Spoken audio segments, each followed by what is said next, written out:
পাকিস্তানী নাগৰিক শ্ৰী আলী তৌকিৰ শেখৰ পূৰ্বে সামাজিক মাধ্যমত প্ৰকাশ পোৱা অসমৰ সাম্প্ৰদায়িক সম্প্ৰীতি বিঘ্নিত কৰিব পৰা কেতবোৰ বিশেষ মন্তব্য সম্পৰ্কত একাধিক বাতৰি পোহৰলৈ আহিছে।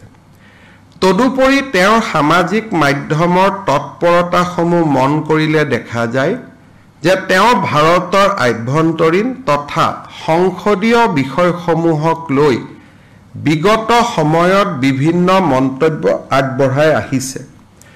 উল্লেখিত ব্যক্তিজনে ভাৰতত স্বাৰ্থ বিঘ্নিত কৰিবলৈ অহৰহ চেষ্টা কৰি আহিছে।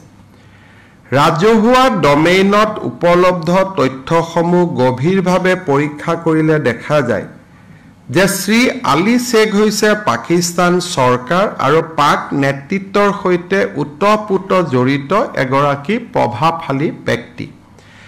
আনকি তেওঁ আন্তঃৰাষ্ট্ৰীয় মঞ্চতো বিভিন্ন ক্ষেত্ৰত ইছলামিক ৰিপাব্লিক অৱ পাকিস্তানক প্ৰতিনিধিত্ব কৰিছে।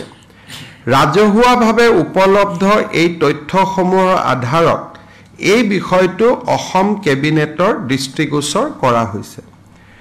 উল্লেখ যে আলী শেখ ডাঙৰীয়াই পাকিস্তান চৰকাৰৰ কেইবাটাও পৰামৰ্শদাতা পদত আৰু পাকিস্তানৰ প্ৰধানমন্ত্ৰীয়ে গঠন কৰা কমিটি আদিত সেৱা আগবঢ়াইছে। এই তথ্যসমূহৰ আলমত আৰু পাকিস্তান চৰকাৰ তথা বেচৰকাৰী সংস্থা আৰু ব্যক্তিসকলে অতীজত অসমক অস্থিৰ কৰাৰ বাবে চলোৱা প্ৰচেষ্টাৰ ভিত্তিত অসম আৰু ভাৰতৰ গণৰাজ্যৰ ঘৰুৱা বিষয়ত আলী শেখ ডাঙৰীয়াটো কাটি দিব লাগে আলী শেখৰ হস্তক্ষেপ কৰাৰ বাবে চলোৱা এনে প্ৰচেষ্টাক অসম চৰকাৰে গুৰুত্ব সহকাৰে লৈছে।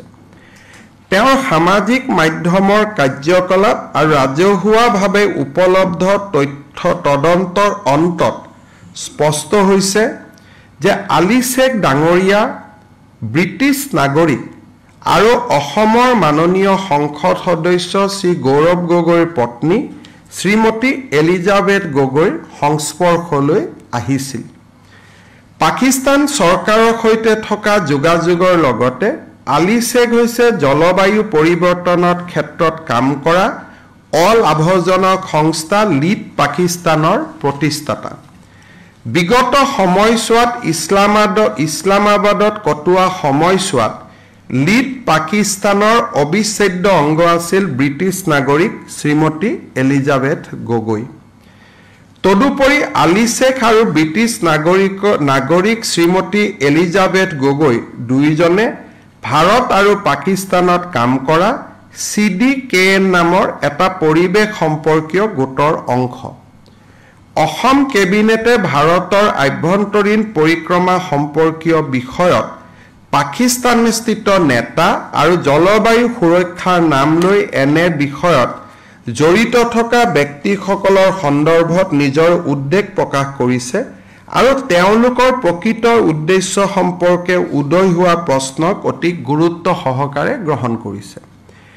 এই বিষয়টোৱে ৰাষ্ট্ৰীয় নিৰাপত্তাৰ ক্ষেত্ৰত পেলাব পৰা নেতিবাচক প্ৰভাৱৰ প্ৰতি লক্ষ্য ৰাখি অসম আৰক্ষীৰ সঞ্চালক প্ৰধানক ভাৰতীয় ন্যায় সংহিতাৰ উপযুক্ত বিধান আৰু অন্যান্য প্ৰাসংগিক আইনৰ অধীনত আলী শেখৰ বিৰুদ্ধে গোচৰ ৰুজু কৰিবলৈ অসম কেবিনেটে নিৰ্দেশনা প্ৰদান কৰিছে। তদুপৰি এই কাৰ্যকলাপসমূহে কোনো বৃহত্তৰ ষড়যন্ত্ৰৰ অংশ নেকি সেয়া নিশ্চিত কৰিবলৈ আৰু শেখৰ ভাৰত বিৰোধী এজেণ্ডাত অসমৰ লগতে ভাৰতৰ সংশ্লিষ্ট সকলো সহযোগীক চিনাক্ত কৰাৰ বাবে অসম কেবিনেটে এক বিস্তৃত তদন্ত কৰিবলৈ নিৰ্দেশ দিছে। তদন্তৰ দিশসমূহ হ'ল অসমৰ লগতে ভাৰতত আলী শেখৰ নেটৱৰ্কক গভীৰভাৱে তদন্ত কৰা, অসম আৰু ভাৰতৰ অন্যান্য স্থানত ভাৰতৰ বিৰুদ্ধে আলী শেখৰ কাৰ্যত সহায় সহযোগ কৰা ব্যক্তি সংগঠন আৰু সহযোগীসকলক পৰীক্ষা কৰা। উল্লেখিত তদন্তৰ কালছোৱাত ভাৰত চৰকাৰ আৰু অসম চৰকাৰৰ সংশ্লিষ্ট সংস্থা আৰু বিভাগৰ পৰা প্ৰাসংগিক সহায় আৰু তথ্য সংগ্ৰহ কৰা। ভাৰতৰ নিৰাপত্তা আৰু সাৰ্বভৌমত্বৰ স্বাৰ্থত এই বিষয়টো অতি গুৰুত্বপূৰ্ণ বুলি বিবেচনা কৰা হ'ব বুলি অসম কেবিনেটে প্ৰকাশ কৰিছে। অসম কেবিনেটে লক্ষ্য কৰিছে যে অসম পূৰ্বৰে পৰা ISIৰ পৃষ্ঠপোষকতাত চলি থকা দেশ বিৰোধী কাৰ্যকলাপৰ ঘাটি হোৱাৰ তথ্য পোৱা যায় আৰু সেইবাবে এই ক্ষেত্ৰত অধিক সতৰ্কতা আৰু নিৰ্ণায়ক পদক্ষেপৰ প্ৰয়োজন। কেবিনেটে এই সম্পৰ্কত কেছ এটা ৰেজিষ্টাৰ কৰিব। আমি আশা কৰোঁ যে অসমৰ সংসদৰ পত্নী হিচাপে যদিও শ্ৰীমতী এলিজাবেথ গগৈ এগৰাকী ব্ৰিটিছ নাগৰিক, তথাপিতো অসমৰ এগৰাকী সংসদৰ পত্নী হিচাপে তেওঁ এই ইনকুৱাৰীত কোপাৰেশ্যন কৰিব, সহযোগিতা কৰিব, নিজৰ পাছপোৰ্ট, ভিছা, ট্ৰেভেল ডকুমেণ্টছ আমাৰ লগত শ্বেয়াৰ কৰিব আৰু গৌৰৱ গগৈ ডাঙৰীয়াই সংসদত ভাৰতৰ নিৰাপত্তা, বিশেষকৈ নিউক্লিয়াৰ ৱাৰহেডৰ ওপৰত তেখেতে উত্থাপন কৰা প্ৰশ্নসমূহৰ লগত প্ৰত্যক্ষ পৰোক্ষভাৱে কিবা যোগসূত্ৰ আছে নেকি সেই সম্পৰ্কেও অসম আৰক্ষীয়ে যদি সংসদগৰাকীক কথা পাতিব বিচাৰে, আমি আশা কৰোঁ সংসদগৰাকীয়ে নিশ্চয় অসম আৰক্ষীক সহযোগিতা কৰিব।